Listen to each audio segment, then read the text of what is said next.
Gira amahoro y'Imana abakunzi ba Action Vibes TV, iteka ryawe, iteka ryanje, iteka ryacu twese, ndabahaye ikaze mu kiganiro tugomba tugiranire n'umutumire adasanzwe nkuko mumubona, ashajije, asa neza, asa n'uwamuremye nyene. Reka tumusabe atwidondore. Tanganirwa Emeline, Mama Nyishu Gift Abigail. Mama Nyishu Gift Abigail. Musanzwe mwubatse ga Emeline. Ego mugabo muri mama kanaka. Ego cyane muraza kubitubwira ntacyo neza.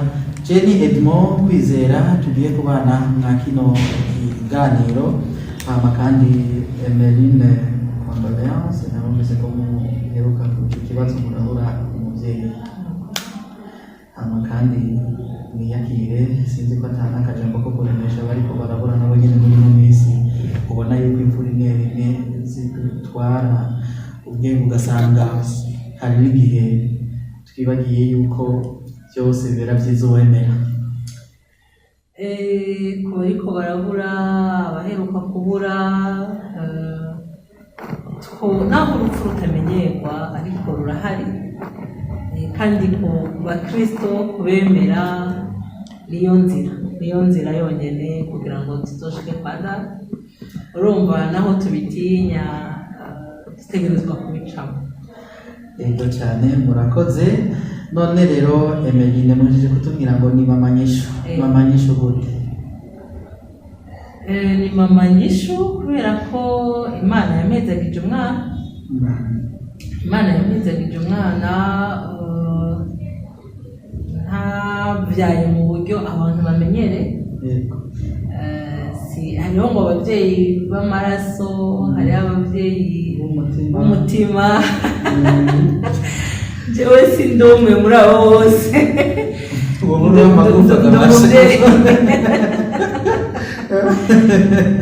Nibaza ko ndavyungikanya byose. Yego biragoye gusobanura, ariko ubwanje n'umengo ndi w'amaraso, ndi n'umutima. Mu Kirundi sinzi ingene novyita mugabo ni mama adoptive. Sinzi ingene mu Kirundi novyita. Naje numva umenga birahabwa bingora, mugabo turumva yuko hari umwana uretse atari wowe wamwivyariye. Kumbure sinumva ingene bituma mu Kirundi bizimvye sondeze. Ubereye umuvyeyi, umwana gwanje, ubereye umuvyeyi, dukoresha iyo mvugo gwanje mugabo sinde namubereye umuvyeyi, no ni gwanje mugabo apana ubundi bica bitugora, mugabo ngira baca bamenyereye, ngira baca bavyumva, biratugora mugabo. Ego cyane. None ivyo bintu bisanzwe bimenyerewe ku bantu batubatse kugira ngo biporte volonté no kumva ko boja muri ubwo buzima bakitwa umuvyeyi. Kuko iyo presentation nari mbaye nk'ukanguka, kuko nari nsanzwe ndakuzi utubatse kandi sinarinzi yuko byoba byarashitse hakagira uburonka biciye ku ruhande ku bundi buryo, mugabo numvise ngo Mama Nyishu numva binje ukundi ntibimenyerewe. None wavyumviye gute ibintu nk'ivyo?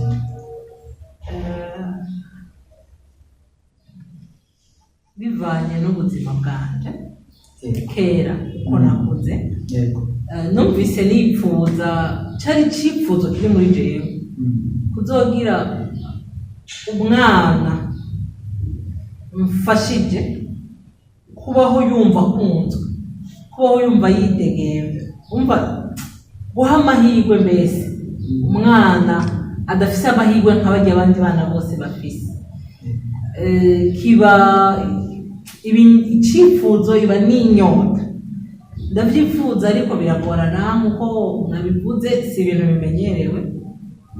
Mu myaka yahera ntibashobora kuba umwana utubatse, urumva umwana bamuha umuntu ari mu muryango kubera ko bashaka kugira umuryango. Rero utubatse ntibashobora kuba umwana. Muri 2004 ndi mu kazi kanje ka misi yose, aho nakorera ndaronka umwana, ariko uwo mwana yari afise umuvyeyi umwe papa, mama we yamutaye akimuvyara amutaho arigira. Ni muri babandi ubunya bita abasangwa butaka nibaza ko ari ico. Hama ndagerageza uburyo bwose, ico gihe hari abazungu twakorana, umuzungu akambaza ati uyu mwana none bite, ndavuga nti ushaka kumutwara umutware canke nanje ndamutware, uwo ushaka kuronka amahirwe, kuko amarerero yose ico gihe ntiyatwemera kumutora, kubera yari umwana ku mezi 11 yari amaze, yapima ibiro 4 n'igice ku mezi 11. ni umwana namenye adatwenga, araho ata muntu amenya, umva ubona umengo umwana nyine araho gusa. Rero tugerageza uburyo bwa mbere bwo kumugaburira tumufashisha mu byo twakora. Hama rero tuza kwiyumvira tuti mbega none ko jewe aka kazi ariko iminsi haruye, wa muzungu twari kumwe ati nanje ni iminsi haruye, none uyu mwana bizogenda gute? Ariko turagerageza, umuryango wiwe uratugora, umaze kutugora ubagora mu bijanye n'uko kumutanga, yaba jewe yaba uwo muzungu yaba hari handi hantu hamwe bari batwemereye ko bashaka kumutora, hose birananirana. Amaro jewe ndavuga nturumva nta kundi tuca tureka. Umuzungu ati nanje urekuye nanje ca ndekura. Urumva caciye kiba ikindi kintu kinshi intege. Urumva ko hari muri 2004 hama ncaga biramva ndabaho ubuzima busanzwe, ndabandanya ubuzima bwanje. Hama igitondo kimwe naravyibagiye ivyo bintu ko navyifuje, ko nanabisavye n'Imana ko nipfuza umwana nzokwakira nkafasha muri ubwo buryo. Kandi uyu mwana mu kumwipfuza sinavuga ngo bizovana nuko nubatse cyangwa ntubatse, oya, ndavuga ni umwana numva jewe shaka kumva ko nzove muri ubu buzima numva hari umwana nahaye amahirwe. Hamara igitondo kimwe muri 2020 cyutse mu gatondo, hariho umugumwe wa WhatsApp nari ndimo cyambona itangazo, twatoye umwana mudufashe kurondera mama wiwe. Jewe rero uwaryanditse nari ndamuzi, ca ndamubaza none uwo mwana ari hehe? Twamutwaye kw'izone. Casubira gucika intege. Numva ko n'ubundi sindubaka, urumva n'ubundi wa mwana ko amaze kuja mu maboko y'indongozi atari na jewe namutoye, kuko urumva yewe yari jewe namutoye sico kimwe nuko ari abandi bantu bamutoye bakamutwara. Byari kugorana kumbura ingene wahava basiguriye kuza kumurera kandi tubaze. Canamubwira nti ndacitse intege ntuyosowe wanje. Acarambwira ati none ko ari hafi ntiwosimba ukabaza ntoya. Acarambwira ko ntubatse kandi ndabizi. Urumva sishaka kubigora barabinyibutsa ndabizi. Acarambwira ati basi reka jewe ndakubaritse.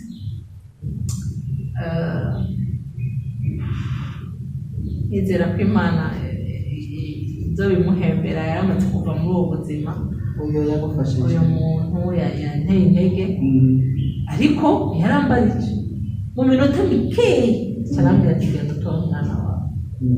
Urumva rero ibaze ibintu nagerageje muri 2004 nkaza kumuronka haciye imyaka 16. Ego burya inyishu y'Imana irateba, ariko ishikira ku gihe cyayo, kandi ishika ku gihe nyaco, igihe cyo nyene ibona ko kibereye. None uno munsi uyo mwana wanyu ndumva ariko arakwiza imyaka, afise imyaka 4 n'amezi 2. Amagara yiwe urabona ko ameze neza, baraciye ubwenge, ariko ari mu ishuri araciye ubwenge, arakerebutse, umwana ameze neza cyane. Be none muba mwarabajije murumva abavyeyi babo biwe ko boba barigeze baboneka canke abayeho atazi ngo abavyeyi banje ego aracari muto, mugabo hari naho yokura atozi kwigera amenya yuko abavyeyi biwe boba babaho canke batabaho kumbura? umubyeyi wiwe ni jewe wambere cyane amuba hafi bwa mbere hoho umubyeyi wiwe ni jewe kandi birashobora gushika nka mama wiwe akabona ikiganiro cyangwa akazobyumva ukuri nizere ko imbabazi z'Imana zamubayeho yarakoze cyane kutaniga yarakoze kutamwica yarakoze kunyemerera nanjye kwitwa umubyeyi urumva ibyo rero biragora ni bateretse ahantu ntaraboneka no kuvugwa muteretse ahantu urumva haciye imyaka nk'igihe yoboneka kuko hajya abantu iyo umwana amaze gukura atanguye kuryoha hano hari igihe baza kugaruka kumwiyitirira kandi ubwa mbere bari bamutaye nk'igihe yoboneka akaza akamugusana urumva mwo mumuhereza mundome nkuru byoroshe koko oyaye mundome nkuru kuko siwe mama wiwe ego icyo gusa numva umengo mu mutima w'iwanje naho byongora ni umuha amahirwe yo kwisigura imbere y'umwana kuzomubwira kandi urumva byumvana n'ingene aje n'igihe aziye ariko biratandukanye n'abandi icyo kibazo abantu benshi baba bakimbaza jewe hariho ibibazo umwana ashobora kuzombaza ntafitiye inyishu hama urabona igihe tugezemo turi Bujumbura mu ishuri umva abandi bana barafise umunsi w'isabukuru y'amavuko nivyo jewe nafashe umunsi ndamuronka niwo munsi jewe ku bwanje uwo munsi niho yavuka mugabo urumva hariho bya bindi mama navukiye hehe ibintu n'ibindi ifoto yanje ya mbere ndafise ifoto yiwe yacu ya mbere mugabo urumva siyo kandi urumva ndafise no kuvuga ngo ndafise ibibazo jewe ntashaka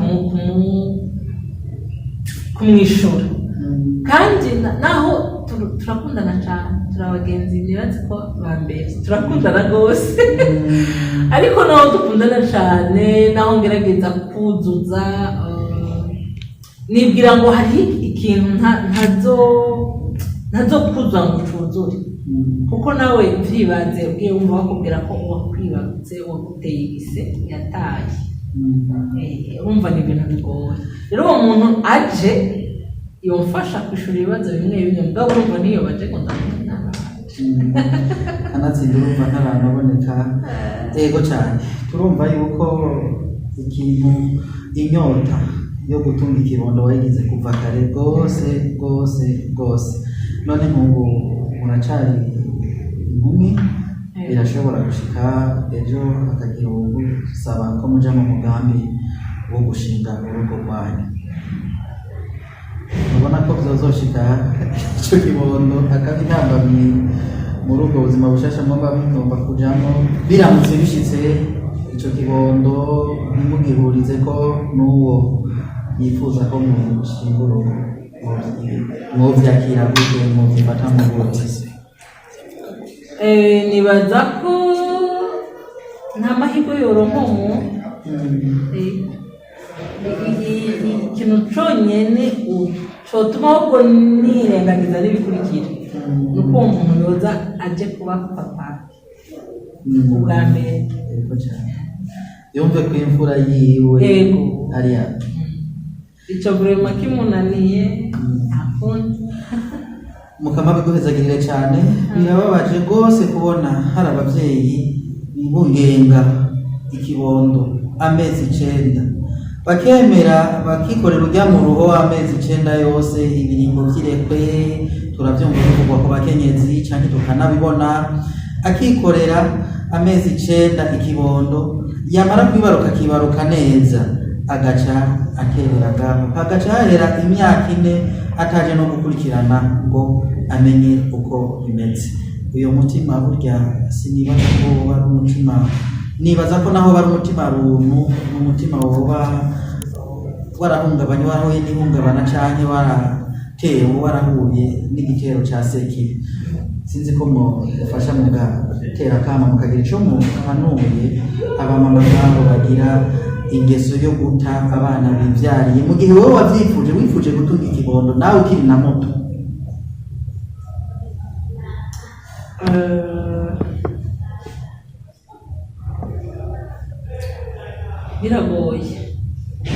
Biragoye kubera yuko kenshi nitunababona mu bantu ntibagaruka ngo badusobanurire batubwire imvo n'imvano zatumye bakora ibyo bintu. Hari imvo none yotuma ikibondo ciwawe wibarutse wagorewe kwa mezi 9 yose ukacibaruka neza, hoba hari imvo yumvikana yotuma ugenda ugatereka ngaho uti apfa abaho ndahevye burundu ugaca ugenda ugaheberana? Wumva yoba hiyo mvo yumvikana koko? Kubera ko ahantu mu ijambo ry'Imana handitse ngo nyina yo kwibagira umwana yabyaye. Hanyuma hari igihe cigeze gutera inzara abamama babiri, umwe arajya umwana wiwe.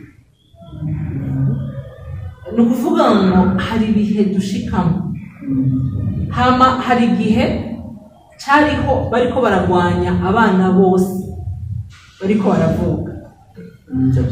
Umumama umwe ati gwanje arajana aratereka ahantu hako bafata ikibondo canje bakakimicira, aragenda atereka ahantu aja ahantu arihisha kugira ngo arabe wa mwana iherezo.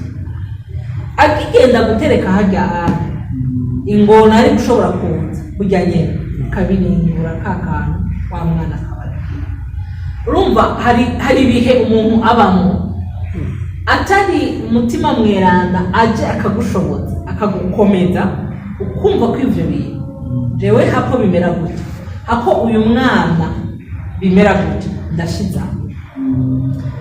Kubera ko mu buzima iyo ikibazo kidushikiye ntidufata ingingo co kimwe, sivyo?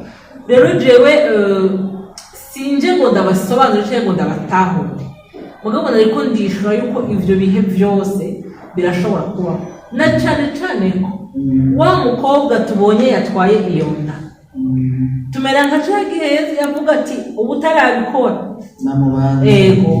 No kuvuga twese twihutira kubona kujya mukobwa adashobotse, kujya mukobwa ari umusambanyi. No kuvuga ngo uwo mukobwa hari igihe n'umuryango umuta, hari igihe n'abagenzi bamuta, hari igihe n'ishuri bakubwira bati tutara, akabiraba neza ati jewe reraha nta mbere nta nyuma nta kundi. Hanyuma usanga arakurikirana haba ugasanga aramubona kuga yase ni jewe mugabo hariho n'abandi ngira ngo ni nyene shetani aba yabateye, kuko ugasanga n'umuntu no mu muryango nta wamukomanze, nta n'uwari bwabimenye we mu mutwe wiwe agapfa kumenya ati genda afise agacanika. Urumva rero n'ibyo bindi nagaruka kuvuga ni kubera ko batatubwira imvo n'imvano icatumye ibyo bintu babikora, kuko tutanabamenya. Kubera jewe ngerageje nko kuwi wanje umwana w'iwanje yari yararonse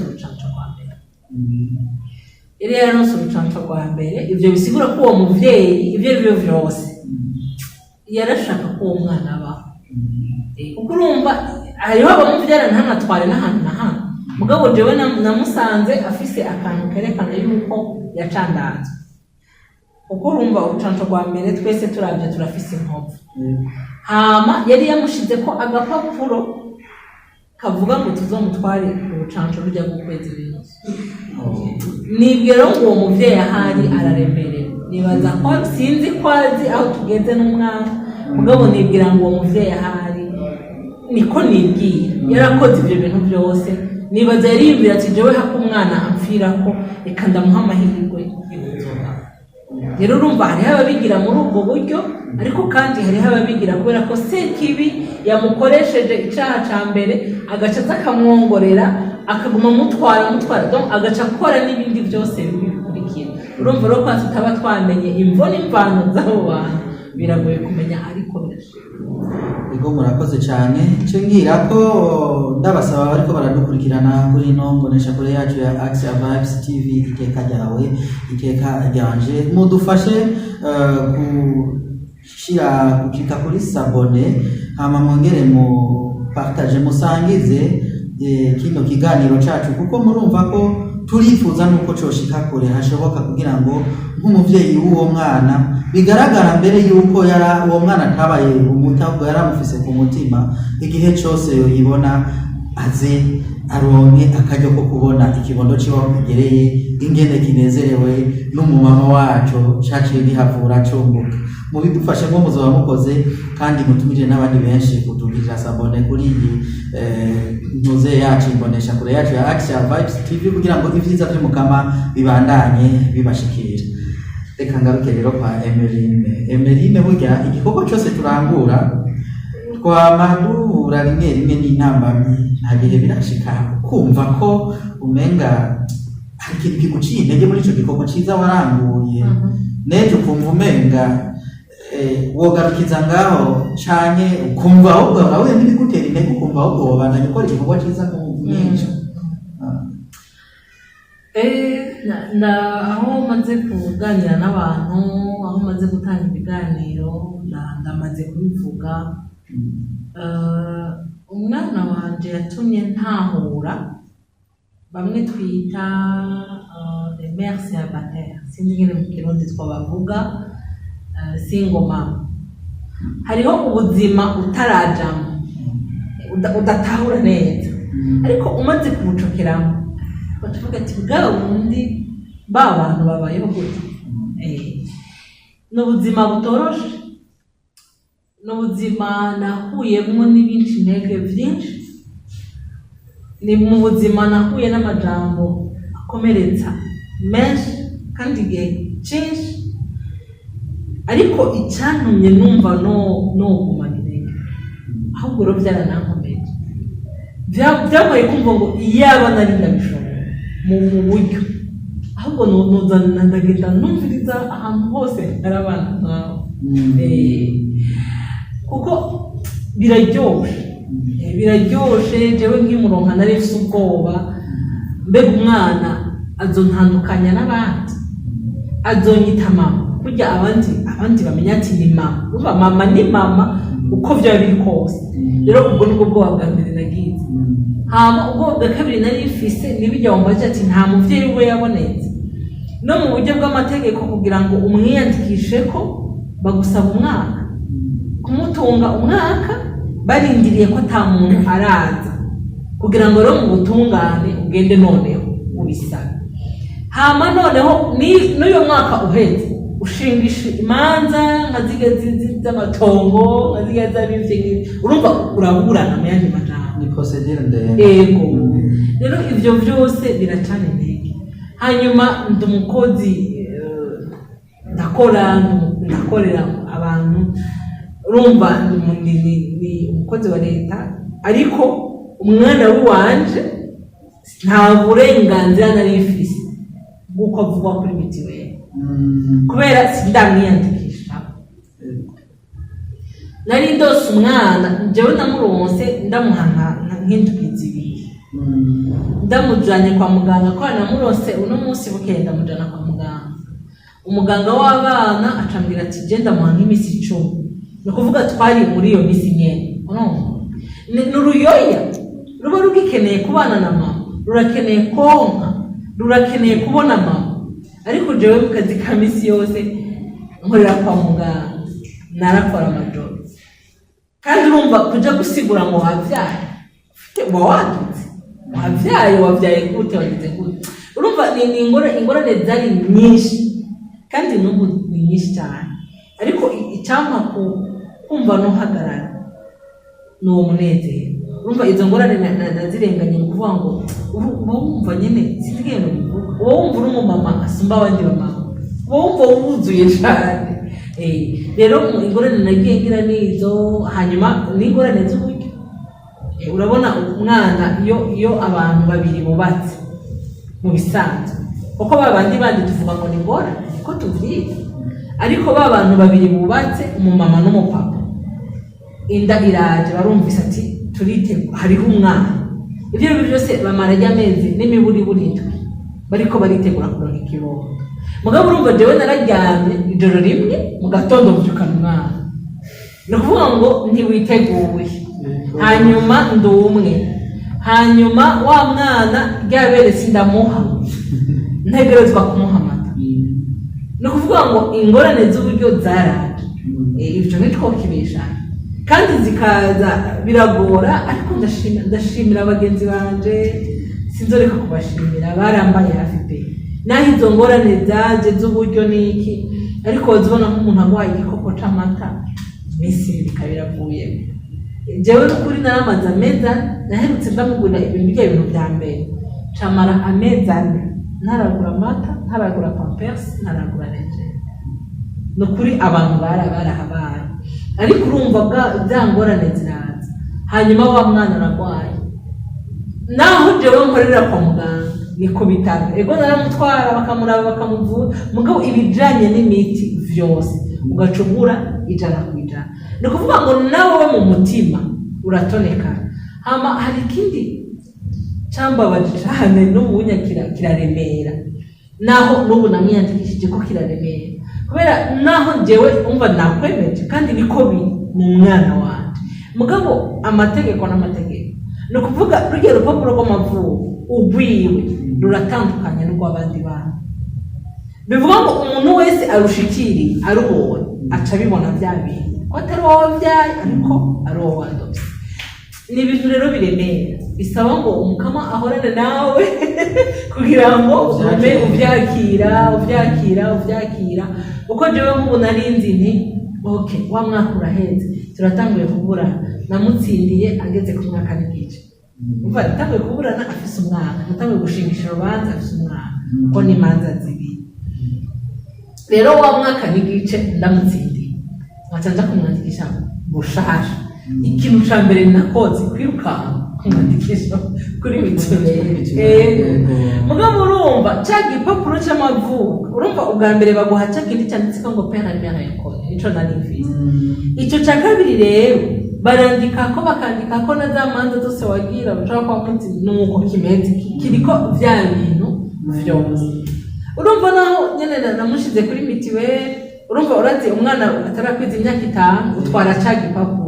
No kuvuga umuntu wese akibonye, n'umukozi wo muri mituweli n'umukozi wo muri farumasi acakanguka agacaja gusoma, agacabona ko ari wa mwana, akorona akantu kaba kariko ko kumva ngo ni wa mwana, n'akantu kagoye kumenyera. Hanyuma nk'uko mwabivuze tugitangura ati ibyo bintu n'ibintu bitamenyerewe, urumva urashobora guhura n'umuntu n'umugenzi nawo barenganya, niko baba bavyumva, ukazanga kugira ngo yo ngo wa mwana yakutse, ariko iyaba yari ubona vyaye angati bebe yakutse, ibyo gusa bikabira kuri mugabo ako kantu kawa vyerekana ko ari umwana, ariko histoire runaka izwi iri kuri we, gasigura ibintu byinshi. Rero ivyo nkunda kubibwira abantu, bavuga ngo wumva mu mutima urongowe gutora uwo mwana, umenye ko ari igikorwa kitoroshe, mugabo ineza irimo izitsinda ingorane twagize.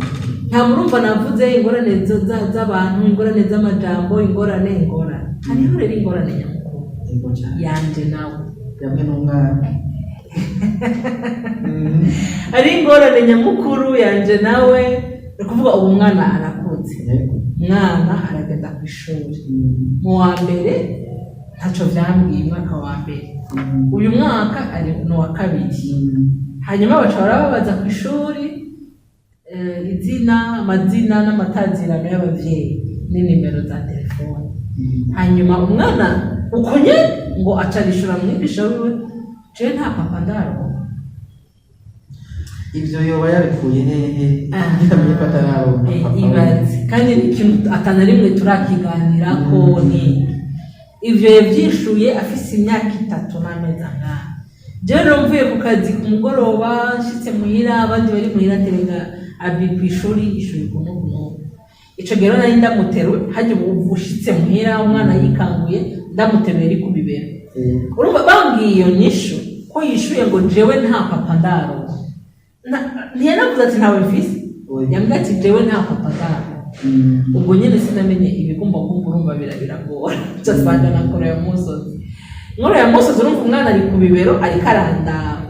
acarandaba acarangumbira aha acarampanagura acarasubira ngo ngumbiriye ntiyavuze ijambo na rimwe acaraho. Rero icyo ni ikibazo. Urumva wa mwana ari mu muryango wuzuye, ari hagati ya papa na mama. Urumva naho abandi bantu boza kumubwira ibindi bijambo bizofata umwanya, sibyo? Ariko nuvuga ngo ni jewe nyene arabona ko atamu papa ahari. Hanyuma birandera ubwoba kuko nta kimbari. Mugabo urumva nimba yubatse kwishura gutyo wone ni kuvuga arakizi. Haje intambara rero yuko ashaka umwana, arashaka umubebe, arashaka umwana bakina. Uwo urumva akimbwira neza mama ndashaka nanje umwana. Hama rero kubera ko dusenga ndamuntu kumubwira rero ni Yesu ataduhaye umupapa nta mwana. Ni kuko tubanza kuronka umupapa hama tukaronka umwana. Mugabo urumva ivyo naramujanirije kuko ni nkaho bicagaruka kambaza ati none jewe byagenze gute. Urumva urishura wigovyora kuri uwo munota nyene. Ubu rero ari umunya azi yuko Yesu ntaratwishura, ntaraduha umupapa, ntaraduha n'umwana. Mugabo arumva kumenga ivyo bintu bizoba. Ku buryo rero hari igihe byari numvise anganiriza acarambwira ngo none mama ngo ni wari umusheri uzogira mariage. Kandi umva ngahutse bisa ngo unyemerera mama ni wari umusheri uzogira mariage. Ntego ni yande yatanzogira. Urumva nakwiye ko afise imyaka 4 n'amezi angana. Urumva kumva ko umwana azarambaza ibyo bibazo. Urumva navuze ni hari igihe tugira ubu turafitanye ikibazo twe nawe. Rero ari umubebe natwara uko ashaka navuga ibyo ashaka. Ariko ubu nukuvuga ngo umwana atanguye gukura. Kuri ubu yumva ibyo abantu bavuga kandi akabona ko umuryango ari mutuzuye n'uko abandi bana babona basanganira base bagasanganira ba nyina. Urumva rero icyo kibazo cy'umupapa ni ikibazo kinini nyine.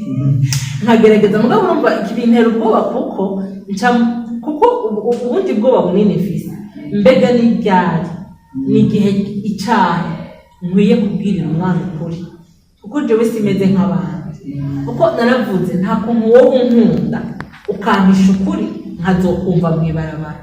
Urumva je ndavuga nti mbega ni umwana azo afise imyaka ingahe kugira ngo nze ndamusigurire. Rero mbonye ivyo bibazo ari karambaza njabona ko cagiye cyo kumusigurira niko kiregera kandi urumva cegera ubona yuko hari ibintu bimwe utararonka ingene ubimwishora.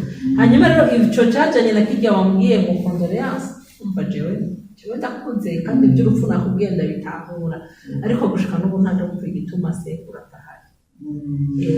Rero ivyo bimpa kwiyumvira cyane mugabo nkanavyumva kuko urumva niwe mu papa yabonye nawe avuga ati papi wanje sivyo kuko urumva arafise abatonto mugabo ni tonto papa naka siko ariko we yari papi wanje. Naho abandi abakuze n'abakuze nawe bavuga ati papi nawe yavuga ati papi. Rero narabonye ko ari igikomere yagize kinini cyane kubera nk'uwa Mungu yabonye umuntu arabwira ngo papi ngo mama kuraba ngo papi wanje yari ameze nkuriya kandi ivyo kuri mpindukiye asana papa ndabona ko iryo shusho rero mu mwana ari rinini cyane. Yamari karambaza ngo none mama ko iki papi wanje yapfuye. No kuvuga rero mu bibazo birahari kandi cyane ibibazo ibindi bisanzwe ubona vyirengagiza ariko ibibazo byawe we n'umwana zanyishu bya bibazo utari kuratorera inyishu. Oya umwana wewe niyo umwikawushije buke yarakwibutsa ikibazo cyacishijwe tabira mwago utegereza kuronka inyishu umuha amakandi uribanga kuri zanyishu. Donc izo nyishu zitume umwana yigirwayo ahubwo zanyishu zitume wa mwana aguma kubera umugenzi.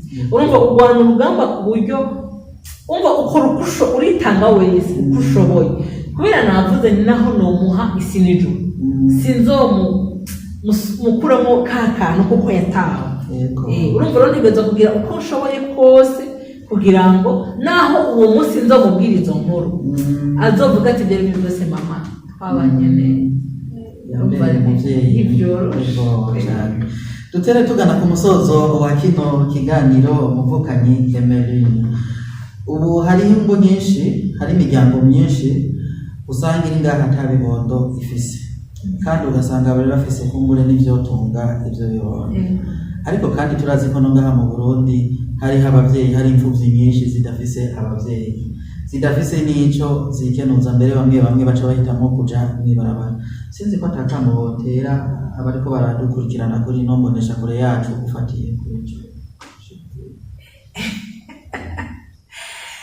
Jewe navuze ngo bwanje iyo banari ndabishoboye, mvuze ngo iyo banari ndabishoboye n'ikibazo c'uburyo. Yego, ariko mu mutima kubera turazi n'amarerero amwana, hariho abana ugiye kuganira n'abana bakuriye mu marerero, hari abana bakubwira ubuzima babayemo ukumirwa. Hariho amarerero yabayeho atora abo bana atari kubw'umutima w'imbabazi n'impuhwe n'urukundo, oya, ariko zindi nyungu zabo. Ugasanga abo bana ntibaronse urukundo, ahubwo babaye nk'ibicuruzwa. Ugasanga abo bana barakomeretse.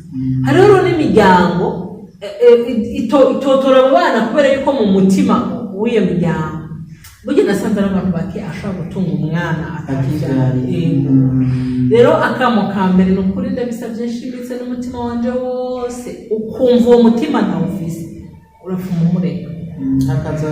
Ako ababarira mu nzu yawe akagorerwa aho yokiriye, wopfuma n'ubundi umureka, nta kamaro. Ariko niba n'ukuri wumva mu mutima birimwo, navuze ngo harimo ibigori, harimo ibibabaza, ariko n'ukuri umunezero urimo uragutse.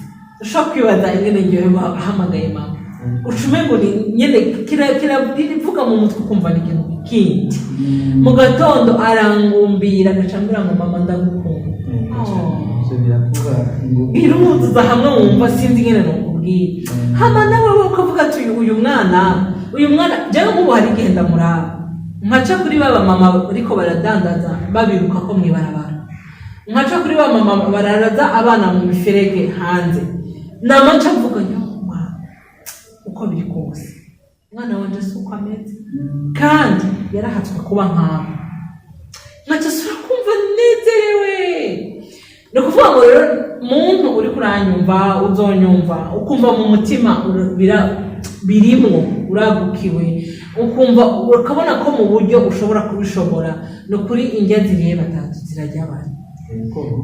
Amahirwe uyu muntu nawe ugira ico wandikishije, wumve ko hari umuntu ufashije kuba hakunzwe anezerewe, hariho umuntu ukuye mwibarabara, hariho umuntu umugabo n'ukuri nabisavye mu mutima uko ndivyera de hari ibigoye. Rero utabikoranye umutima w'urukundo byo kubura kwihangana, ugaca usanga wa mwana ahubwo ariko arariha ibyo atazi, uko ari guca umubwira ibijambo biremereye ugasanga wamwimye iki, cyane naho hariho n'ababatora ugasanga wa mwana yiga ahantu abandi bana bo muri iyo nzu batiga, hacagarwa kakandika wa mwana, ugasanga wa mwana ntagurirwa impuzu nshasha n'umunsi n'umwe, ahubwo arakurirwa misi yose.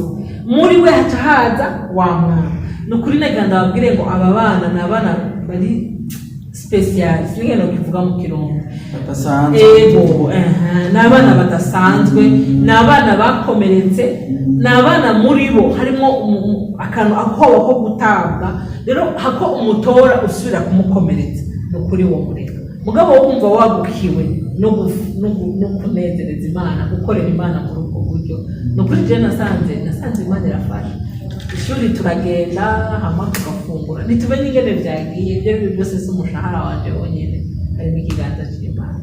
Yego cyane, umukama arakunda abantu bafise umutima wagutse nk'uko, kandi arabibahezanirira. Bavukanye muri ko muradukurikirana kuri Action Vibes TV, nagomba ndakubwire ko atagihe na kimwe uzokora igikorwa cy'urukundo nk'icyo bizogutera uruhombo, ahubwo bizogutera inyungu.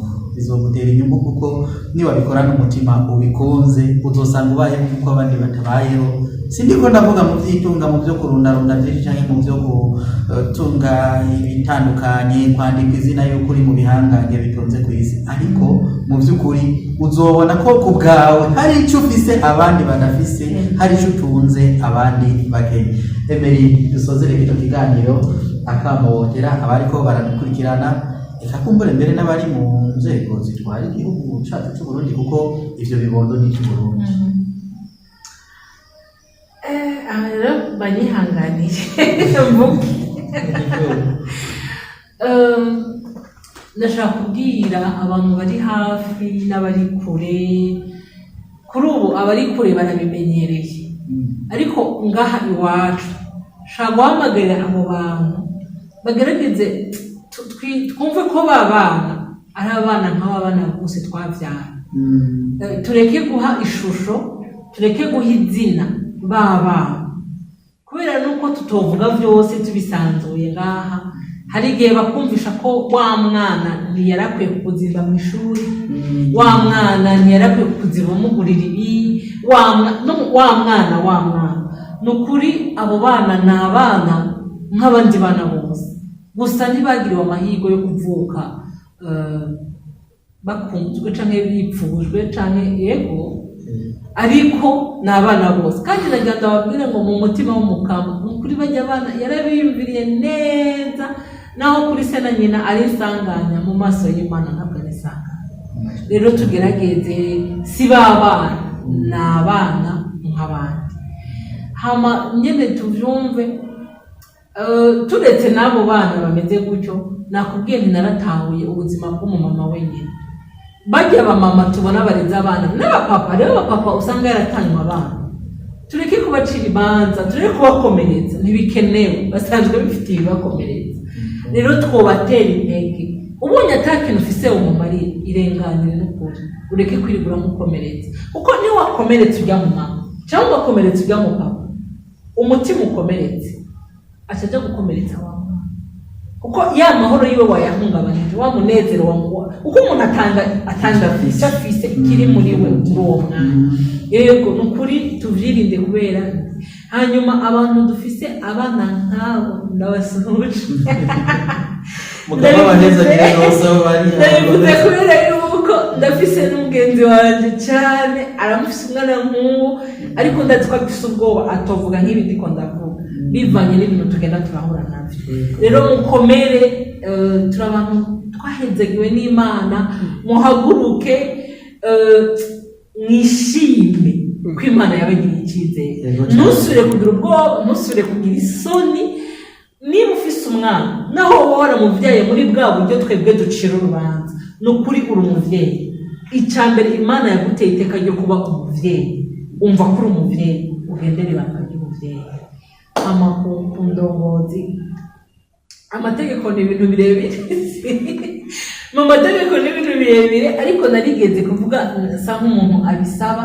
Sinzi ko iryo tegeko bozo risubiramo, sinzi ko nzogira amahirwe yo kugira umuntu ashobora kunshikanira rino jwi kure, ariko vy'ukuri n'ukuri umwaka wose udashaka kuvuza umwana wawe kuri mituweli, umwaka wose utarumva ko hari ikintu na kimwe urekuriwe kuri uwo mwana, utonda ku kazi udashobora guhabwa basi misahimwe yo kuraba umwana, biravuna. Kandi burya twebwe tuba dukeneye uwo mwanya gusumba, kuko urakeneye wa mwanya wo kubaka ubucuti n'umwana, wa mwanya wo kwimenyereza wa mwana. Ya mezi 9 yari mu nda ya mama wiwe, akamenya ijwi rya mama, akamenya mama, akamenya byose, wowe utegerezwa kubikora muri wa mwanya. Kandi urumva akazi utegerezwa gukora n'uwo mwanya ukawuronka. Rero sinzi yuko n'ukuri hari cokorwa bakorosha gatoya.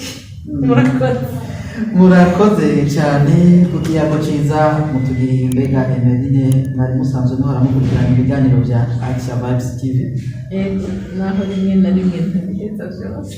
Yego cyane. None muri mu banywanyi bamwe bikurikiranira hagufi bagira sabone ku buryo kiramutse kije gitera kibashikirira byoroshye.